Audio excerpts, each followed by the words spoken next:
Well, hello, YPP listeners. This episode of the podcast is brought to you by Carpy's Custom Screen Printing. They are the creators and makers of custom screen printed shirts, hats, decals, RC car wraps. If you have an RC car and you want it wrapped so it looks sweet while you're winning, call these guys up. Tell them we sent you. You can find them at Carpys_co on Twitter, at Carpys on Instagram, and www.carpys.com. This episode is also brought to you by youngandpruitt.com. Every single episode of this podcast is on that website. Layla's blog is on that website. Our fan forum is just now on that website. However you're listening to us, iTunes, Stitcher, YouTube in an audio form. Be sure to rate and review this podcast. What that does is that helps other people, fans like yourself, find this podcast when they go into search. Say they search racing into the podcast app or on Stitcher. When you do that, it comes up. And when you're done with that, be sure to follow us on Instagram and Twitter at Young and Pruitt on both.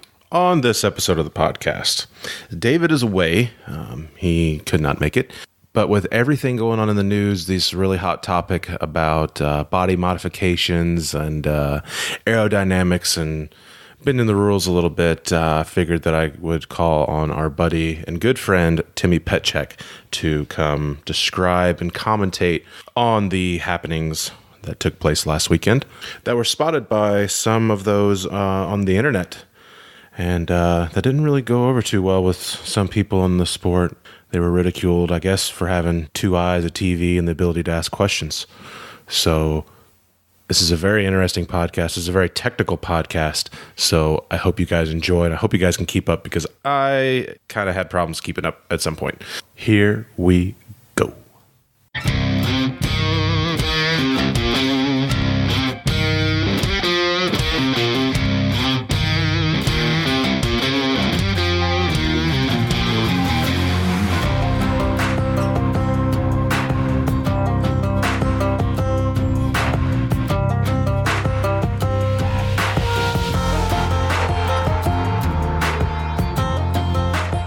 Say something? 1, 2, 3.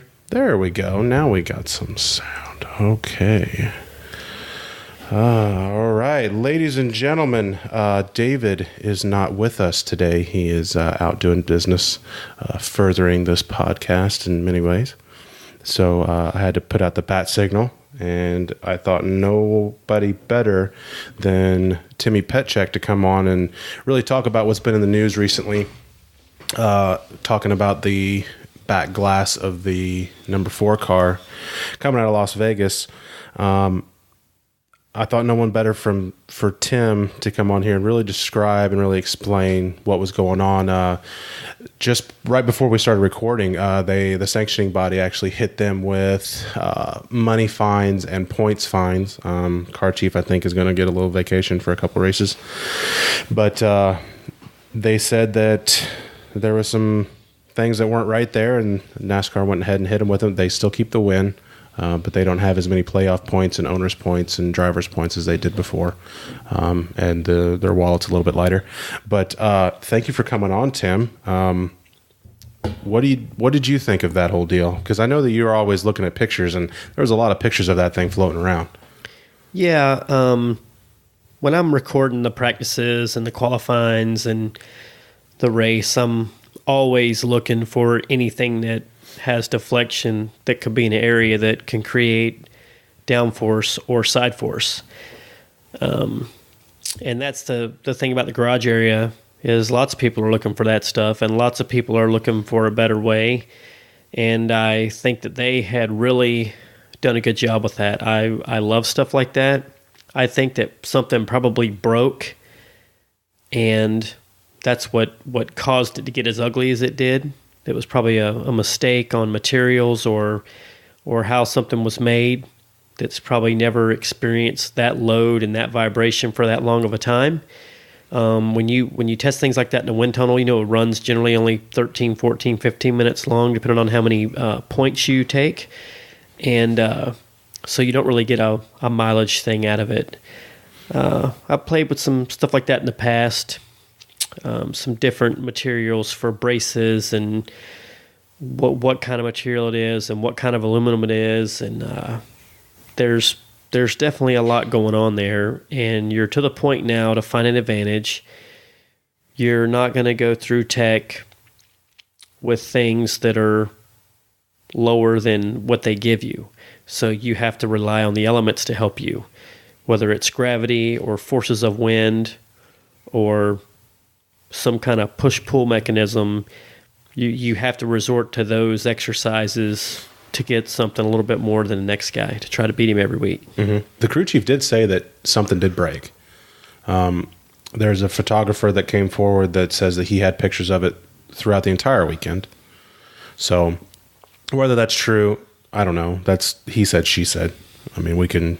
Well, what happens is when something drastic like that happens, the cars around it are going to start radioing their crew chief and say, "Hey, man, look at the back window on this 4 car. This thing's like all caved in." Which is exactly what happened. Yeah, there's no secrets about it. There's not. As soon as them drivers are looking at stuff, they're looking at people's underbodies. They're looking at how much skew they got going down a straightaway, and if they don't feel like they have as much, they start raising their hand and raising hell about it, and want some more because that's why they feel like they're getting beat at that particular time. So the best tech inspectors in the garage are the dudes that are driving those cars. Mm-hmm. And if anything, that they're looking at the same thing every single weekend, and that when those drivers are behind him, it was probably glaring them right in the face because they're so used to seeing the same thing, and then all of a sudden this one's like, boo, and there's a big dip in it, and you're like, oh, that's not supposed to be there. Yeah, and I've been through things like this before back in the Everham days, back in 2002 and 2003, and I've heard radio chatter between Jimmy Johnson and Chad Canals, talking about how Everham cars look like a Batmobile. We really started getting crazy with moving tails to the right and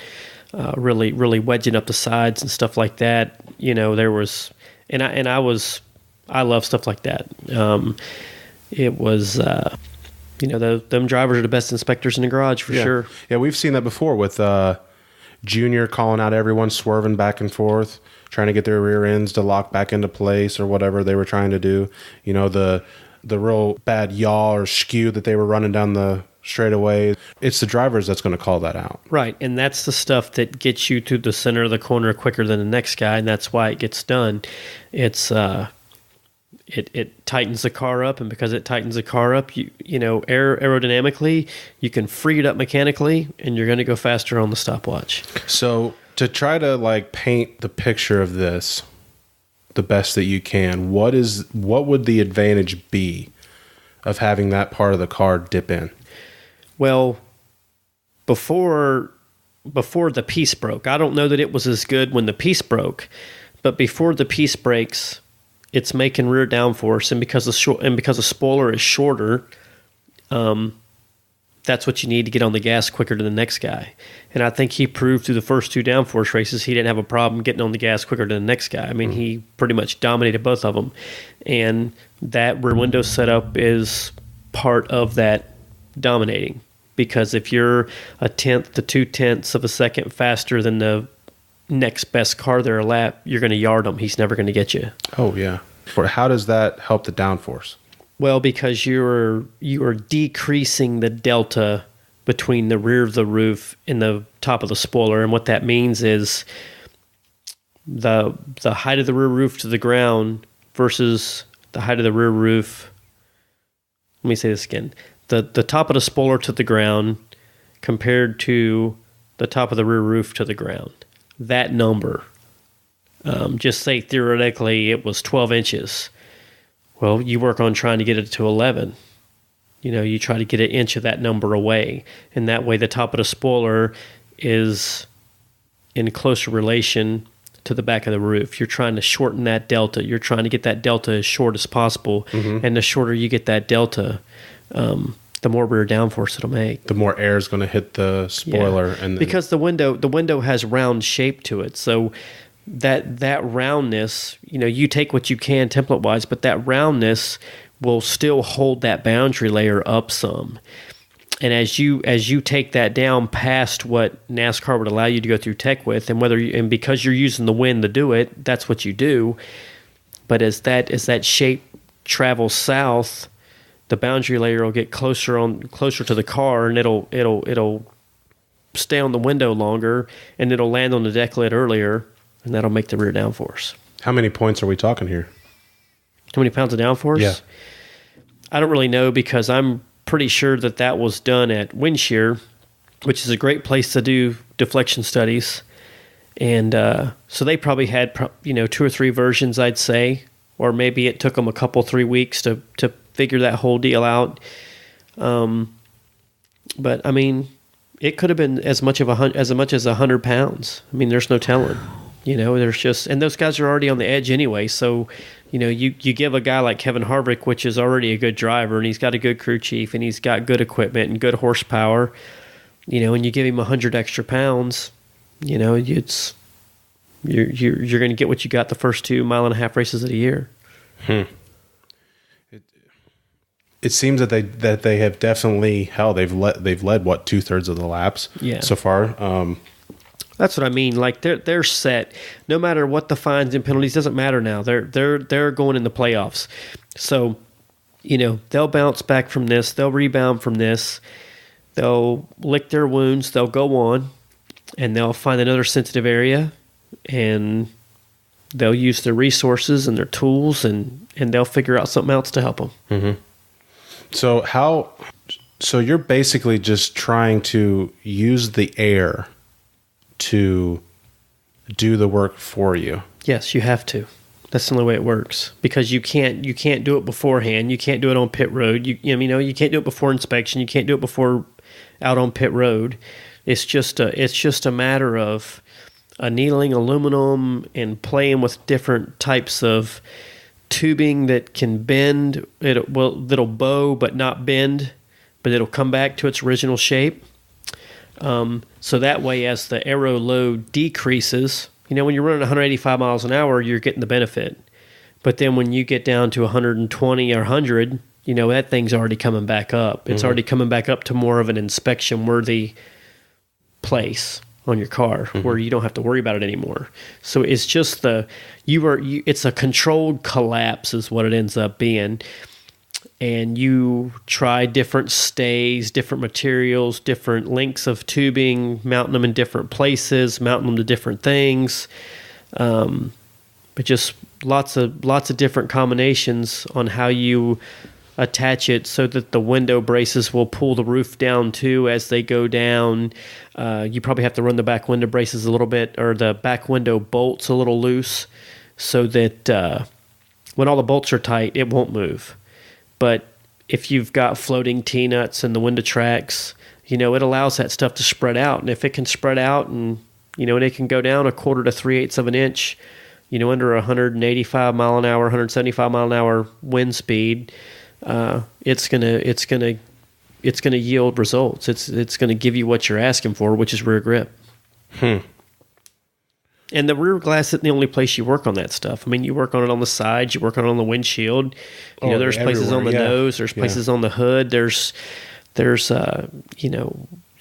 all kinds of places. It's a never-ending science experiment. And the big teams, the big places that they have resources just allocated to. They got one guy that studies the rule book nonstop, and they've looking for a gray area, and they've got guys that just work on trickery and perfecting it, because it doesn't do you no good to spend the time and the money to get it in your car and then never even get to use it. So you got to perfect it at the shop, and then the guys that are going to execute it at the track need to understand it 100% too, and they probably need to have some input as well, because they're going to know their time frames. So obviously, like I said earlier, that you see like the late model drivers post different pictures and have showing the rear window dip down and stuff. So this is something that's been around for a while, right? Oh yeah, and what happens is you're basically all that you're doing is you're extending the plane of the deck lid forward. You're just making a longer deck lid. It's you're just using your glass to do it, and those transitions. And I don't know that a late model actually goes fast enough for the driver to feel those types of things, but then maybe it does. I just don't I don't ever mess with late models, so I don't know. I do World Outlaw sprint car stuff, and when you make a change on one of those, the driver can feel it. Now that would be like the exact opposite.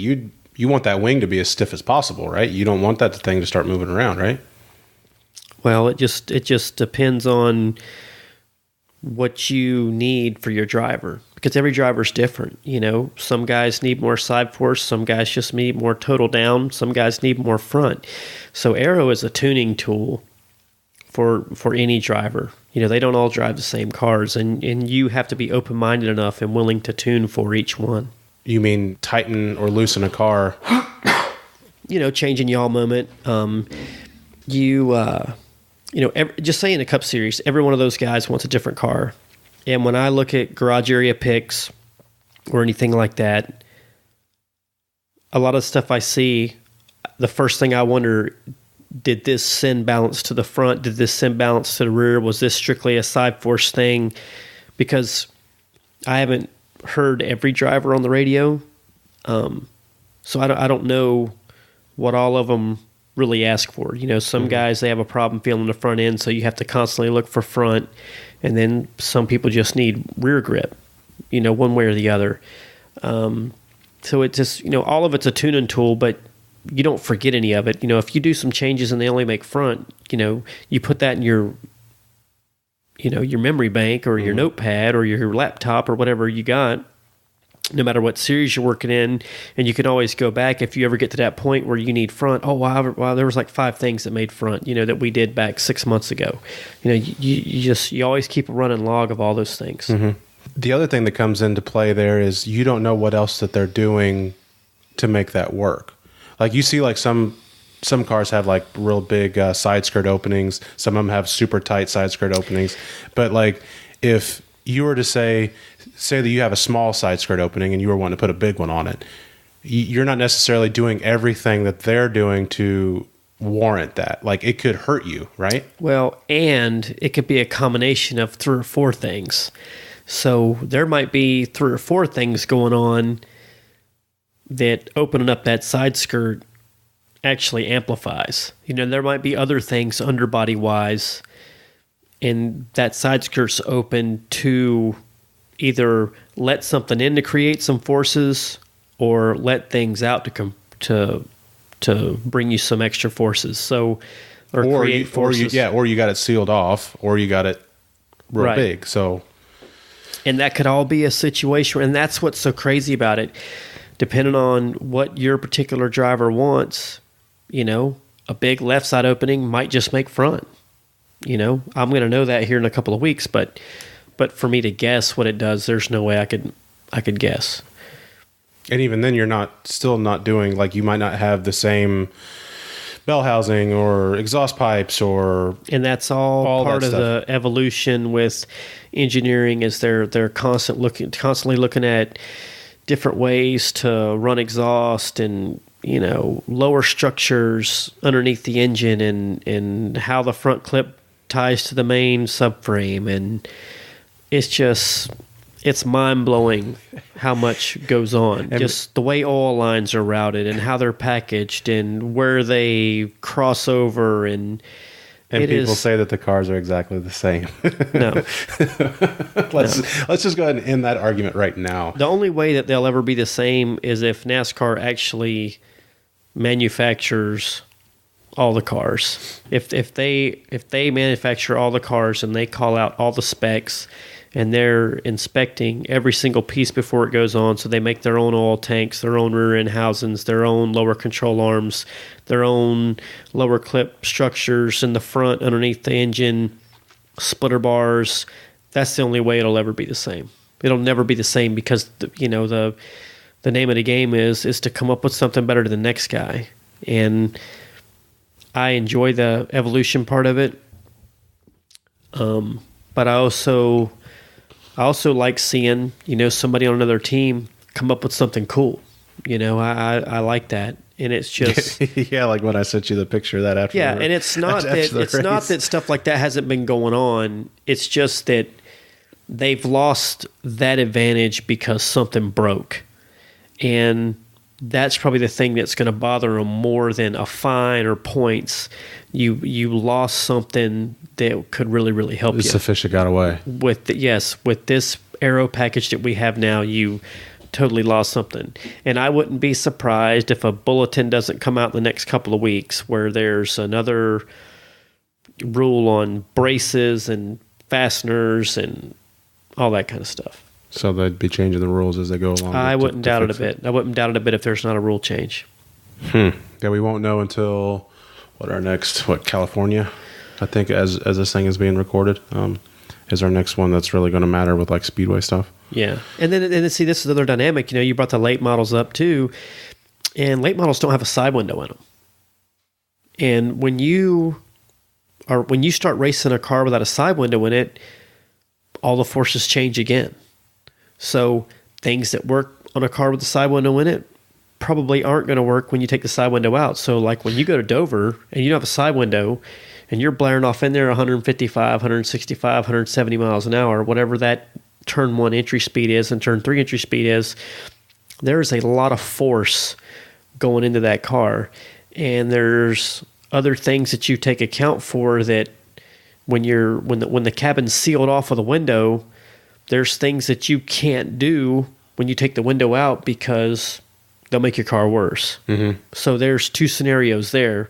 No side window versus the side window. Your interior stuff and your underbody stuff is totally different between the two. Yeah, I remember when I was at a speedway in the truck series. I think it was the truck series. It was the truck series, the ARCA series. But our window blew out. Our side window blew out, and they disallowed our time. And someone said that it was going to give us, like, I heard two different stories. I heard that that it helped us, and then I heard that it would have hurt us big time. I believe it would have hurt you big time. I don't see where you could go to a speedway race and take a side window out and go faster. Not as skinny as you make those cars. I don't see where you would, especially on the. Well, I guess it depends on how much you were yawing in the corners, but an open right side window is, I don't think, would be a faster car. I'd have to actually take a car there, shake it down, cool it down, make my first run, and then come in and take the window out, cool it down, and then make another run to see. And then I would just have concrete evidence without guessing or having any ideas. I would just be able to say, here was the speed with a window, here was the speed without the window with the same transmission temperature, the same oil temperature, the same rear gear temperature, the same tire temperature, because that's what you got to do. You can't. You got to have a control. It's got to have a control when you're testing. So And you mean by yaw in the car? So the car's actually setting in the corner sideways. It's just the flex in the sidewalls. Yeah, the rear's sticking out. So now the window has like a clear opening for air to go straight into it. Yeah, just the flex in the sidewalls. You're going to yaw just because of that, just because of forces and flex in the sidewalls, and it's going to open that window up to the air. And I can't see where that would be bad. Now, isn't there such a thing to where you can pump air? You pump air into the cab or into the driver's compartment to where that air's sitting there.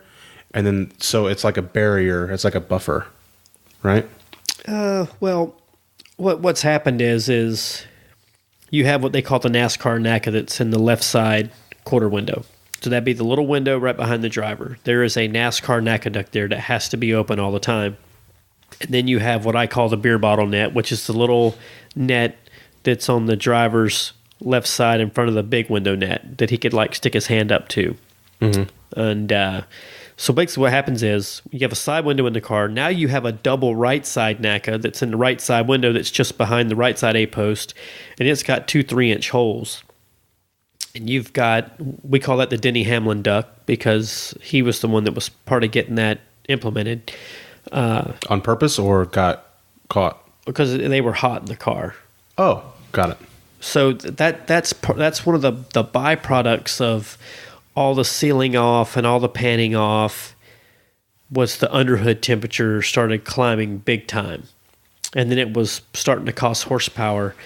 So then it got into the point where you're spending all this money on these exotic materials to wrap your headers with to lower the underhood temperature of your car, so that would give you the horsepower back you were losing because you had panned everything off. So yeah, and I remember Chad Knaus and the Jimmy Johnson, when they were talking about him, one of Chad's comments about Jimmy was how physically fit he was doing all his bicycle riding and running and all the stuff that he does, that he was able to withstand higher driver compartment temperatures So they were able to seal off the car more. Yeah. So, like you said, it raises the interior temperature.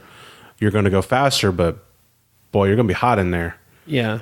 And I'm not sure, I know they wear those cool suits and different things like that. But, everything that you do is going to cause you to have to do something else. It's going to raise the temperature. It's going to raise the pressure. It's going to lower the pressure. It's going to cause you to do R&D and spend money and tests on other things so that anything else you have to add to the car, you don't want it to hurt you. You want it to help you. You don't. It's the whole nothing rides for free mentality. It's crazy what it's turned into. And I remember about 3 years ago or so when being at a track test when the cars were really starting to get panned off and sealed off underneath and get really efficient underneath, you could notice how much warmer the under hood temperature was. Like the car was just hotter. Like the heat that would radiate off it was just hotter. Mm-hmm. And so. And you guys have those little strips, little temp strips that you guys put all over the place. Yeah. That'll tell you how hot it's getting. Yep. Or the max temp. Yep. So it's pretty wild. So how does someone go about, like, I want to say that they're kind of like educated guesses. So say that you're looking at your car and you're looking at all your info. Like, what makes you attack a certain spot on the car? Like, what gives you, okay, like, we need more here, we need more there. Like, we need to get this rear window to go down. Like, what makes you, is it rules or is it like, what? Well, usually at the end of every year when NASCAR changes the rules, and just say they take spoiler away, and the first thing you'll do when you go to the tunnel, when there's a rule change, is you go in there with what you currently had, and then your next change is the rule change. So you can see what your loss is going to be. Got it. So just say, for instance, it's a spoiler blade that's 2 inches narrower and 1 inch shorter. You're going to have both those spoiler blade blanks, and you're going to show up at the wind tunnel with your current spec. Then you're going to install, you're going to do your shakedown run, you're going to do your baseline run, and then your first model change a spoiler blade and see what the deltas are. If it was a 100-pound loss of rear, now you've got a balance issue. So you can either take some off the front and put it on the back, or you can try to just find all that to put back on the back and leave your balance the same. You can try to find the 100 some other way, whether it's underneath or on top or things that collapse or whatever the case may be. That's the mode of thinking you go in. So now, as soon as they take something away from you, you're trying to get it back. Yeah, you immediately get a tunnel date and go figure out what it is and what can I do to start getting this back. That's what happens. That's why rule changes cost so much money, because the first thing you're going to do is get some tunnel time. And try to get it all back. Get it all back, yep. Or at least get your balance back to what it was.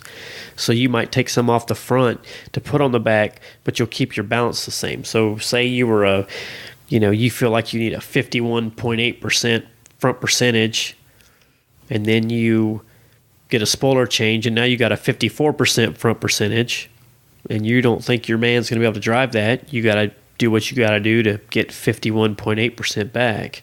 So whether you adjust pan angles in the front, or you open some ducts, or you figure out some trickery, that's how it gets started.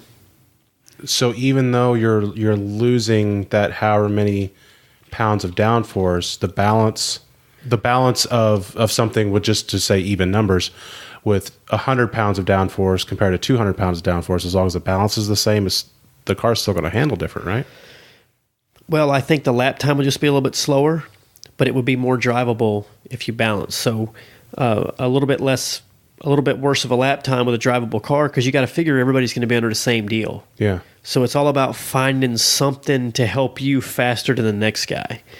So when you have a rule change, then there's an engineering meeting.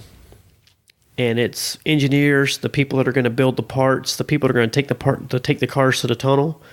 You have a meeting about, here's what happened, here's what we got, this is the run list, this is the matrix of changes we're going to go through, and based on what we have in simulation. Here's what we're going to try to do to overcome all that. So is there ever like a now what moment in those meetings? Like anybody got any ideas? Well, and that's why you're constantly evolving. But what I can say about NASCAR is like the rule change this year that they made last year, where they took splitter away and they took spoiler away, the balance stayed the same. So they took total downforce off, but the balance stayed where it was the year before. So you weren't trying to shift the balance from one end to the other. You were just trying to make total again. You're just trying to put total on the car. So they're being very calculated with the changes that they make also. They're not just saying, okay, this is now an inch shorter. Figure it out. Yeah, and that's part of the race team alliance, the RTA, them having input with NASCAR and saying, every time you make a rule change, it costs us $100,000 because we gotta put resources into figuring it out, or $200,000 or $300,000, depending on what you're going to build to overcome it. If you're going to redo your whole exhaust system, or you're going to redo all your rear end stuff, or you're going to redo every blower and hose and aqueduct you got to try to overcome this, it just depends. And is it one of those things where the more downforce that they take away, the more important downforce is? Oh yeah. You never stop looking for it. So it doesn't fix the problem, because they always say that you want to take downforce out of the cars, get the downforce out of the cars, get them to where they'll be bunched up more, to where they're not as aero dependent. If you've got a team of really good people, they'll get you that 100 or 200 back, and they're going to drive away. Yes, and that's the object of the game. That's the whole point of it. That's why we do what we do. It's the you're searching for the ultimate ride, just like that movie Point Break, when Bodie's out there surfing and Tyler tells the agent that's going undercover that Bodie was a real searcher. And he's like, what's a searcher? He's like, he's searching for the ride, the ultimate ride. So you're always searching for more to the next guy so you can outrun them. Yeah, and I've started to see, like, when that started to come forward, like, I started to look at the front of the cars, and you can start to see that the left front headlight's starting to sneak out more, like it used to. Like, it used to be, like, they used to be exactly the same, but now that left side's starting to creep out there to where, like, I remember, like, the cars that you were big on, like, you look at the right front nose to the right. Yeah, you would look at the right front headlight, and you'd see like half of that headlight, but then the left side, you'd see the full headlight. There wasn't no wrap-around with that. Like, that's how much bigger that left side was. Oh yeah, you move that nose 2.5 inches to the right of center line, and it would you'd have a nice round fender to keep that air attached down the right side. And then a quarter panel you'd make front side force with it, and you make rear side force with it, and then the left side would just be a plow, just an absolute plow, just to keep the left front planted the whole time. Just to hook it to the left. Yep. Just like if someone was to push on your left shoulder. Yep. And to turn you that way, help you cut more. Yep. It's just creating an extreme amount of low pressure behind it. Low pressure down the left side? No, just behind the left front fender. You just create an amazing amount of low pressure behind the left front fender because of all that angle. And that's what sucks it around. Well, every bit of pressure you can decrease underneath the car makes the stuff that's on top of it more efficient. So the forces that are on top of it, you're giving them more of a mechanical advantage when you are able to decrease the pressure underneath your car. Just like an upside down wing. Yeah, so it was, my mentality was we were always going to block off with the right and exhaust with the left. And the tail, and then the tail, we would always, you'd exhaust with those two and then block off with the right. So you'd have a smaller jack post opening on the right side. You'd have tighter wheel openings. You wanted all the steel that you could put over there. To create more surface area for side force. More square inches for side force, absolutely. You would twist your tail so the left side of the tail would go forward, the right side of the tail would come backwards. And so sometimes you could get you're lengthening the right side of the car. Yeah, and shortening the left side. And by shortening the left side, you're making it less efficient. So then that balance shifts to the right rear. There's just... It's crazy, dude. I'm telling you, what I do for a living is just... It's insane. What I've done for the last 20 plus years is crazy.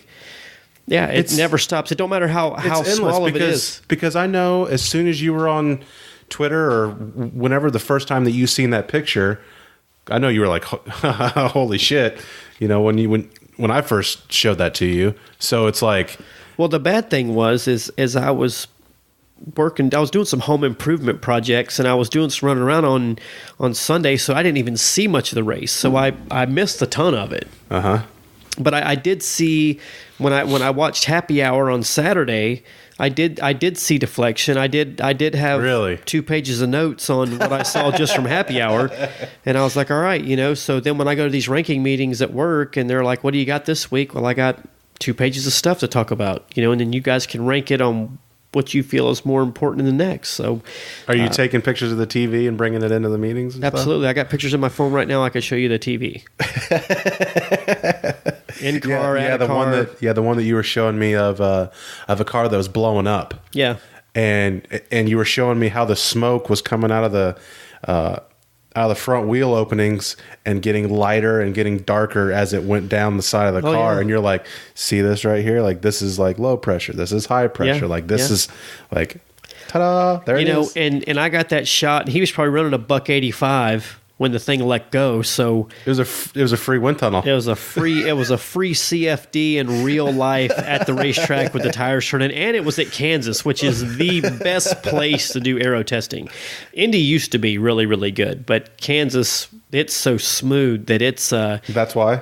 Yeah, because it's so smooth. Oh man, that place is fabulous to aero testing. But even back in the day, I enjoyed going to Indy. I got a lot out of going to Indy back in the day because the straightaways were so long, and then I could look at ride height data on the straightaway. And if the car traveled more and you didn't make a spring change or a shock change when you were just strictly doing aero stuff, if the car traveled more, it was making more downforce. And typically, when it traveled more, it went faster. So it was. There was just a lot of trends that you would see and you would work with, and now that's when you set the little shock measurement things, and then the further. Well, we had ride height data on there too. We had a PI system on. We would go test, so you have live feed, live data coming in. You can actually see it happening, pretty much right as it's happening. Mm-hmm. And then once you start bottoming out, then that's a good tell too. Yeah. I can remember back in those days, you would actually have to be careful to not chip the teeth off the flywheel. We'd get those cars. Yeah, so I have heard about that. Yep, I have heard about that to where it was starting to get solid because, like, I remember. Well, you'd be push starting it the rest of the day if you chipped all the teeth off the flywheel. Yeah. I remember the ARCA team that, like, that was after we did our first run. I would get on a creeper and I'd slide underneath the car. And any place that it was hitting the track, I'd take a pink paint marker and I would color over that. Yeah. And then we do our second run, roll back underneath there and say, okay, this one's hitting, this one's not, this one's still good. Yeah. And then, like, as we went with our runs, we would do all of our changes, and then I would roll under there and see exactly, like, where we're touching, where everything's at. Yeah. I used to put weather strip foam at the center of all the tires, just at the 12 o'clock position. I'd put weather strip and foam, and then as the tire traveled up in the wheel well, it would just grind the foam away. Mm-hmm. And then you would see exactly how close it got, or hell yeah. If your stuff was too fat. Or I remember, like, the trucks were like that. The old Bush cars before they switched to the new body style, that the left front, sometimes the right front, would chew on the fender, and you'd have to, like, if it was bad, like, you had to go through there and beat it back out. And you'd see trucks that had, like, it was all popped back up, and they'd have helicopter tape back over it, and it's like it looks like shit, but they started traveling so much. They missed it, I guess. Well, that's one of the reasons why I would get aggravated back in the day when we went to test at Daytona, and you go down there with a test motor that was 40 horsepower off of what you were going to take back. Your speeds weren't as good, so your travels weren't going to be as good. So then you couldn't clearance your car as good. And that was one of the things that I always hated, was it was a total other ball game when you went back. So, the crew chiefs like to make the car skinny to get their wind tunnel number. But then when you get down there, then it's about reality. It's about keeping the tires on it and keeping things from rubbing. Gosh, that's a whole other variable. Having the amount of power to be able to do what you want it to do, or you're not doing enough. You're leaving some on the table because, like you said, like you don't have enough power to get the car down to where you want it to be, to where you're. And what we used to do back then was that's back when you would put all the suspension on a chassis, and it went on a body plate to get a body put on, and so you have suspension, rear end, tires, wheels, everything are on the car, on the body plate. This is back pre-COT. Just like if you were building like a hot rod or something like that. Yeah. And what we would do is we'd take 3/8 of wheel spacer off the right side and put it on the left. Because what happens is you're in the corner at Daytona and the sidewalls are traveling to the left. So you can make the right side of the car skinnier because the sidewalls are going to go away from the sheet metal.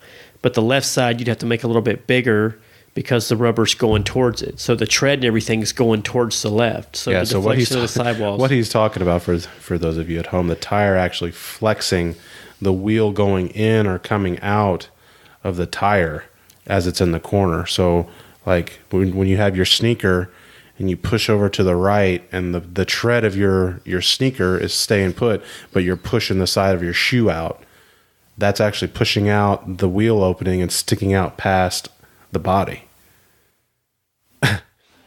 Yeah. Oh man, this is a rabbit hole. Oh. Well, that's what happens because it's evolution. Like you're in there at nighttime and you're studying, or that's what happens in the sport, man. That's what happens in these shops. That's what's happening right now at nighttime. There are cup guys that have already decided that their 1.5-mile cars are not where they need to be 2 races in, and there is stuff getting cut up, chopped up right now, all over the place. How many of those guys seen that window stuck down and said, we need to do that? I'd say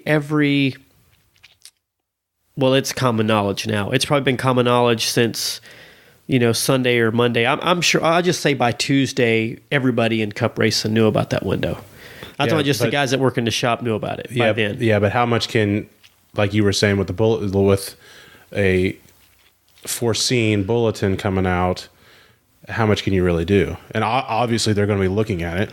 Well, what's going to happen then is you're going to take the bulletin, you're going to digest it, you're going to build those parts, and you're going to start figuring out how to get it to still do it. And yeah. Well, okay, so given these parts, how can I still get this? That's what's going to happen. You got a fun job. That's what's going to happen. you got a fun job, man. To just sit there and just brainstorm and come up with these, like you're inventing. Absolutely. And that's one of the reasons why I keep doing it.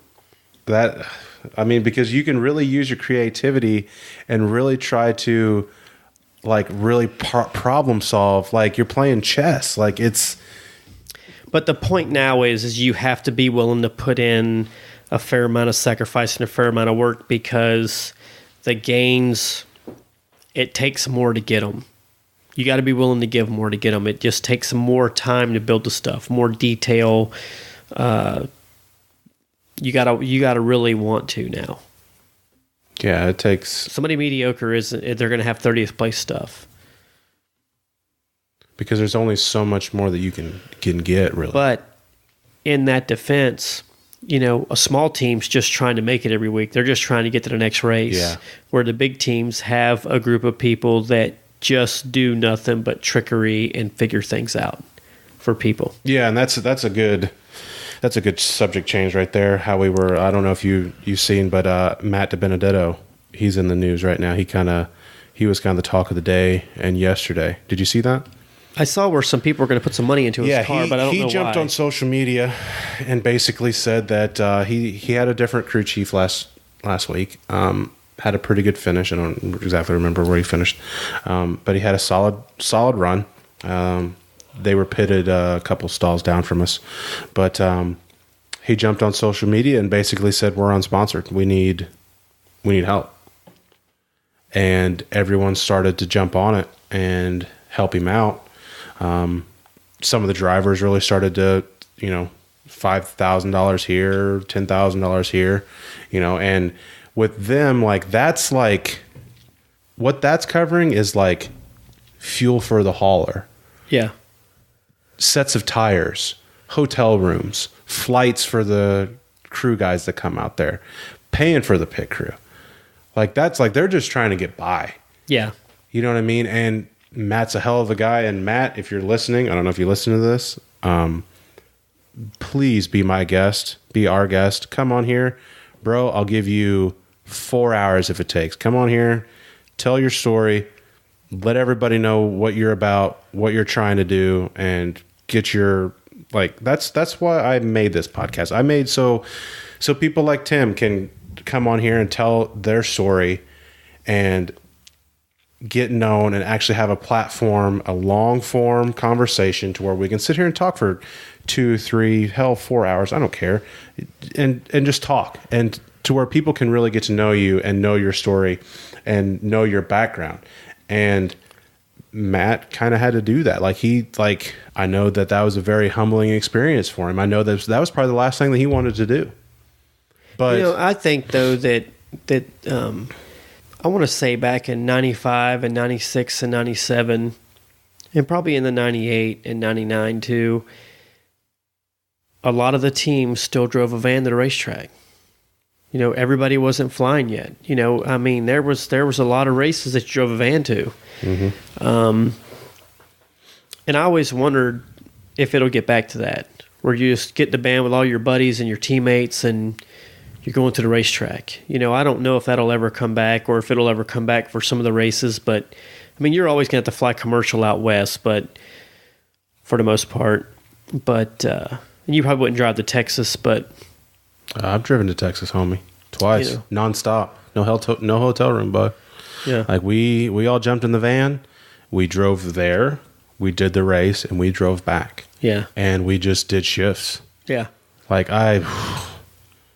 I've never appreciated a shower more in my life. That's the thing. I mean, it's you just wonder, because I mean, when I go to an NHRA race, Chris Karamessinis, they call him the Greek, and he's the oldest dude in there pretty much, and he's still top fuel racing.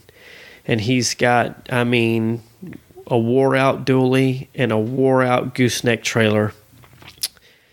And I was like, I noticed the decal on his car that said Don Schumacher Racing, and Don Schumacher is one of the premier team owners in Top Fuel. And I was like, I was thinking to myself, you know what? Don Schumacher probably gives that dude all his stuff that he's not going to use anymore, or the stuff that he doesn't feel can get him a championship, but it can do a world difference for Chris Karamessinis because the guy's been around forever. And maybe it's just it's a payback for what Chris Karamessinis has done for the sport for so long. He's been an ambassador to the sport for a long, long time. So I do think stuff like that's cool. I think Jim Head, a funny car guy, I'm a big fan of his, love his cars and his outlook and how he carries himself. And I'm sure there's some guys that help him out too. And I think that stuff's really, really cool, because it is a traveling brotherhood for the most part. Mm-hmm. And, it's fine to compete and be fierce competitors, but at the end of the day, you really don't want to see people struggling or getting hurt. So it is a true traveling brotherhood for the most part, I think. Mm-hmm. Yeah, but I mean, like, there were some people on Twitter that said that's like that points out what's really wrong with the sport. Even going as far as calling it a tragedy, which I'm sorry, you don't call anything in racing a tragedy outside of a fatal accident. Right. Like, you can't throw around words like that as far as him not being able to find sponsorship. Like, Dale Jr. had problems last year finding sponsorship. Come on. Well, here's the other thing too, is NASCAR it's an incredible animal, and it costs a lot of money to do it. And I've often wondered, how you're going to manage to get 40 teams every year fully funded. Yeah, like we've had a couple non-full fields this year. We've only had 36, 37 cars. Full fields, 40 cars. They've brought this up before. What do you do now for sponsorship when the biggest businesses out there, Dow, Lowe's, Target, and Target left, you get like the biggest businesses, like they're not being able to come forward with the money. It makes jobs like David's, like that makes him that much more important to try to find all these little deals. Like, okay, so we need this race and we need that race and we need this race. And okay, so we can combine these two sponsors. You get half the car, you get half the car. And we just got to figure out to make the money work. Well, I think too and we've talked about this before, I think people are a lot different now than they were 20, 25 years ago. And those people that were diehard race fans 20, 25 years ago are probably too old to travel now, or just don't have the money to travel because maybe they're retired or semi-retired, but they probably still watch it on TV. But I just think people are different. But in competition, you're going to have the haves and the haves not. It doesn't matter if you have a salary cap. Yeah. It doesn't matter. If you give every team the same amount, there's going to be someone that is the haves and the haves not. You're going to have someone dominate because it's competitive. Well, and that's going to come down to the people. If it just say there was a roster and you can only have 50 people on a team, it's just going to drive the price of the guys that can do it up. Yeah, because if I got 50 of you, I'm going to beat the guy that has 49 of you. Yeah, so that's what's going to happen there. But what I see coming is if there ever is a team salary cap, so to speak, I just feel like the manufacturers are going to take over the technical part of it, the engineering part of it, and the air development side of it, because nobody can tell them how much wind tunnel time they can use because they own their own wind tunnels.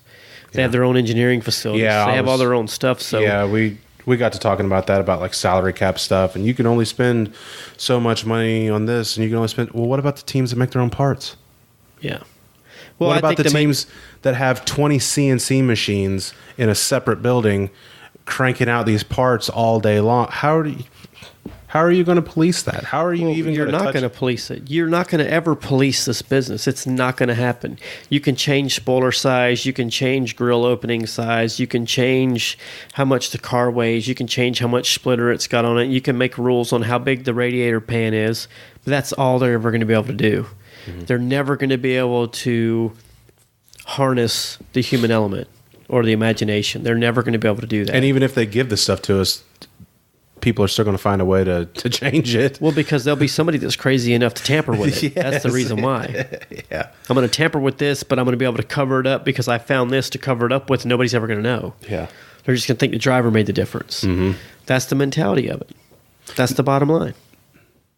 Yeah. Is there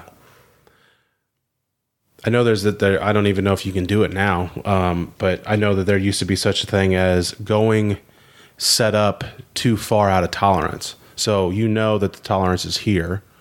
So you're past tolerance, but you're going to make an adjustment to it to try to fix it to bring it back. But then you're still out of tolerance, but you're still like, you still tried to fix it. You know what I mean?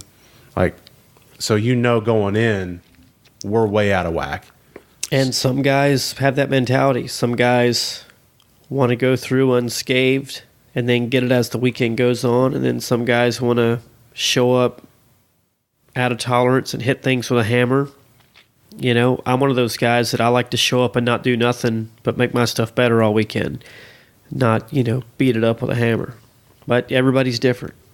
And people have won many races doing it both ways. So there's not really a right or a wrong. I think it just depends on, what crew chief you're with and what kind of mentality they have and whether they're old school driven or whether they're engineering driven. Yeah, because that's another variable in the willingness of your crew chief to try to push things. Absolutely. Because I know that there's some teams that aren't going to, we're not going to push the envelope. Like, we're just going to go out there. Like, we can't afford to to pay $50K. We can't afford to lose a guy for a weekend. Like, and maybe it's a sponsor commitment. Maybe it's a clause in their sponsorship agreement. You know that, hey, we don't want any bad marks. You know, we want good publicity. Yeah, good publicity only. we need David for that to say, like, how much does the sponsor have say in that? Like, okay, like we push the envelope, so don't be surprised if we get in trouble a couple times. Just, you know, like I know that M&M's has been pretty good at sticking with Kyle Busch over the years, but they've had to put their foot down a couple of times. Yeah, they did. You know, they've had to have some sit downs and say, hey, dude, you know, this is where our integrity lies, and we're not going to compromise that. Mm-hmm. So you either fix it or we're going to fix it. And so just say that they're bringing $25 million to that team, you know, I'm sure that some owner or upper management of some other team rubbed elbows with them and say, hey, man, if you can't get that deal under control, I got a real good deal over here, you know, out in the coach lot. So, yeah, we've seen that with MWR, with Spingate. Napa wasn't happy with that at all and ended up leaving MWR, and then MWR consequently, for whatever it's worth, if it was that caused it, but they shut down. Yeah. After that, because they spun out and they got quote caught trying to, I guess you could say, change the outcome of the race and help out a teammate by spinning out, and the sponsors thought that shed them in the wrong light. Yeah, and then you got Mr. H fire that G6 up and send that thing to Atlanta to pick them execs up and bring them to Concord and close the deal. Come over here, boy, have a cigar. Yeah. Yeah, because that man does it right. Yeah. And then you're not even going to drive from the Concord Airport to Hendrick Motorsports. You're going to be helicoptered You're going to over. land. You're going to walk over to a helicopter. You're going to land. You're going to be shuttled over to a helicopter that's running. You're going to get on that. Then you're going to fly over to either his house or right to the helipad there at Hendrick Motorsports, and then HMS, right out front. And then he's got the luxury van there. The you don't even have to stoop down to get in it. Just the doors open, and it's got the big captain's chairs in there. It's like this just luxury bus thing. It's just not very big. It's like on a 1-ton chassis. And then, you know, right on over there to the Heritage Center to straight to the trophy room. Yep, straight to the trophy room, dude. Straight to see what it's all about. And yeah. And then you see, like, that's how you have that difference. That's where you have Matt D jumping on social media trying to get sponsorship. Like, that's and there's hundreds of stories like that. Well, because the guy wants to race, man. Yeah, I know hundreds of guys that race late models, go-karts, sprint cars, whatever. And the reason why their career ended is not because they didn't want to race anymore, it's because they ran out of money. Like, I mean, for lack of a better term, it's survival of the fittest. And, you know, and I've often wondered, you know, at what point does someone not create a series where you can just go race and you don't have to worry about spending millions of dollars? Yeah. Well, I think that the Robbie Gordon with his stadium super trucks is kind of like that, because they're all the trucks are made in one place. You don't get the same truck every weekend from race to race. It's like a blind draw, or however they do it. The bodies come off, so you put your body. All the bodies are the same. Wow. You put your body on that chassis. Because I actually love to go watch those, and actually I took my little boy to see them at the dirt track at Charlotte one time, and I had a ball with them. It was a great afternoon. I loved going to watch them. Yeah, it's just basically modeled off the old Mickey Thompson series. Yeah, is what he did it off of. But it's the same. They're all the same motors, same wheels, tires, whatever. And it's basically you get in it and you outrun me. But I think in an off-road setting, I think that it's a little bit easier, a little bit better in an off-road setting rather than you're just in a asphalt oval. Well, you know, and I'm always going to stick by this opinion right here. You know, you're at Talladega and Daytona, you're running damn near 200 miles an hour, and you're in a pack, and as soon as someone makes a mistake, half the field's wiped out, half the field's in the garage area. You know, the best race that I have seen in NASCAR is either going to be at Martinsville or it's going to be the dirt track at Eldora when the Truck Series goes there. Mm-hmm. Because you got the close side-by-side stuff, the average speed 75 miles an hour. And when they touch each other a little bit, it's not going to wreck the whole field. There's more forgiveness there. So you can actually see more of a race. You can actually see more of a jockey for position. And that is one race that I would love to just load everybody up in a school bus and go to. And just go up there and race hell and have a good time. Mm-hmm. Because you're gonna see a heck of a show. Yeah, it's just like the modified race at New Hampshire or Bristol. Yeah, like the truck race starts. I just think you can get. I just think you get the speeds up so high that because you can't get points if you don't win, or if you don't finish, I should say. And the better you finish, the more points you get. So there has to be calculations, and there has to be a give and take. And then you have to get to the end to take the chance to try to win. So there's all this strategy going on because the race is so long and because they're going so fast. One tiny mistake ruins it all. Mm-hmm. Where you can make a tiny mistake at Eldora with the Truck Series and you can still be racing. Mm-hmm. Which that's speedway specific in that we have more cars finishing races now in the 1.5 miles than we've ever had. It's just like the super speedways where you're going to get the big ones and stuff like that because they are so tight. And the big ones start farther and farther forward now. Yeah, they do. They really do. Just like with the Austin Dillon thing. You can't blame him for not letting off the throttle. Mm-hmm. It's like when you get down to the end, if you were going to pull up in front of a guy and block them, and that's one thing I don't understand, like during the middle of the races, why they side draft so much and why they block each other so much. There's no benefit to it at that point in the race. Mm-mm. So, other than stage points. Yeah, fighting for the stage points. Yeah, you get within where it's like that last lap coming together, stage points. I can see where you'd block somebody, but just to side draft someone, just to block them, just for the hell of it, just to be doing it, that stops you both from going forward. I've wondered times instead of pulling up in front of the guy and stopping his momentum, why didn't you just pull up behind him and go with him? But then I'm not a driver. I don't know enough about it. But yeah, you don't know because you could be shuffled to the middle and you're going to the back. Yeah. You're going to be the last car. And the next time I see one of my driver buddies, I'm going to ask him that. I'm like, hey, when you see a guy coming in the mirror and he's got a guy behind him and they're coming, like, why don't you just pull up behind them and push them the rest of the way by? Why would you pull up in front of them and block them? I don't know. The obvious answer seems to be like they're racers and no one's going to pass me. But you're going to get to that point where Eric Almirola did, where he crossed on. Dylan looks high, looks low, and then he crossed up in front of him for the last time, and that was it. Mm-hmm. I think those are the consequences. Gosh, had he not hit him that hard, he'd have won. Yeah.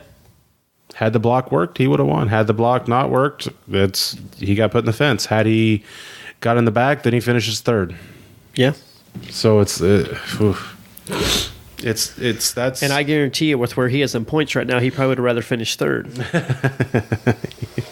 Yeah. Looking at the grand scheme of things in Richmond. Yeah, hindsight's fine. Indy, sir. It's no longer Richmond. Oh no, Indy's the cutoff race now? Yeah, Indy's the cutoff race, and Vegas is the first race. We go back to Vegas. Wow. Times are a-changing. I need to look at a schedule, don't I? Golly, the winter. It's been a long winter. Yeah, you've been staring at arrow stuff on your computer. Yeah, I need to come out and get some sunlight. So that was a pretty good one. You got anything else you want to add? No, I'm good, man. Anything else you want to talk about? No, I don't think so. I'm pretty good, man. I think we pretty well covered it. David missed out on a good one. I know he's going to be listening to this, and his mind's going to be blown just as much as mine was. But yeah, I definitely wanted to cover that. It was perfect timing with the penalties being handed out right before this happened. Wanted to talk about that, and I want to talk about Matt D. Hey, dude, come on here, sit, have a seat. I got chairs, I got mics. Come on, have a seat. Tell your story. Put it on somewhere to where people can find it, and it's always going to be there. It ain't ever going to go away. Situations like that is exactly why I created this podcast, for stuff like that. You know, when I worked at CGR back a few years ago, and we were testing up in Pennsylvania at what we call the Bat Cave, Matt actually came up there and drove one of those tests for us. He's a really nice guy, really good dude. I pitted for him a couple times at BK. Never really talked to him so much, but I do know that he's became kind of a gym rat here recently, and he's been working out, and he's got his gains on, his traps are sticking up through his fire suit. He's starting to walk a little bit stiffer through the garage with his plate of food that's just grilled chicken and steamed broccoli on it. You know, he's eating all healthy and trying to strut around. But hey, man, I got a gym. Come on, get on here. But yeah, thank you for coming on, man. I appreciate it, dude. It's always a good time. Yeah, it filled in perfectly. Like, I was kind of wary about having you on here, you know, so close together, but I'm like, God damn, like, we got to have Tim describe this, because I don't have a clue about aero stuff. I couldn't think of a better person to come on here. And I appreciate that. I love the trickery, man. So I was honored to do it. Yeah. And like I said, David, he's out furthering the podcast and his ways, and he's not here, but he will be back next week unless something else comes up. Let's see, that would be, we got Phoenix this weekend, and we got California, and then I think it's Easter. Easter we will not be having one. We will be gone. But we should have a pretty good guest. We got a couple guys that we're trying to get on here. This just worked out perfect with this. It was like, okay, let's stop everything. We got to have Timmy on. But yeah, you can listen to us on iTunes, Stitcher, youngandpruitt.com. Layla's blog's on there. Be sure to join the fan forum. And thank you for coming on, Tim. Thank you, man. Thank you for having me. Still no social media stuff yet? You know, I am actually going to work on a Twitter deal here sooner than later. Okay. Twitter's the spot. Instagram is the jam. Okay. Yeah, I just need to maybe I'll get Pruitt to set me up with some of that stuff one weekend. Oh, go meet him for a coffee and say, hey, man, get me down. Summit Coffee, man. Yeah, we got to get me up to speed.